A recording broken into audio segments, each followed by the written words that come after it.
ang directive ni Pangulo ay i-maintain natin ating presence. Pag sinabing presence, strategic presence yun, hindi lang physical presence. Panatilihin ang strategic presence ng Pilipinas sa Escoda Shoal.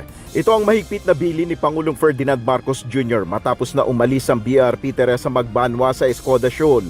Ayon kay National Maritime Council spokesperson retired Vice Admiral Alexander Lopez, hindi naman nawawala ang presensya ng Pilipinas sa naturang lugar.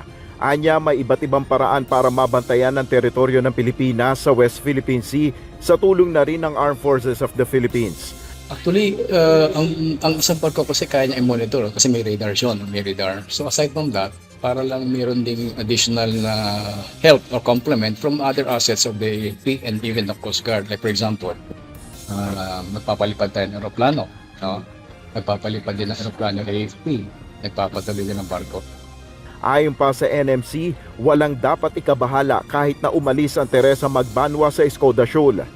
Hindi naman in a sense na talagang concern kasi ang iniisip kasi ng kababayan natin dahil umalis yun, ay ginigap na natin yung hindi. Mali yung ganun pananaw. Hindi wala tayong ginigip up. Kahit na umalis yung Teresa Magbanwa doon, it did not diminish our presence in the area dahil meron tayong ibang paraan para i-monitor, i-cover yung area.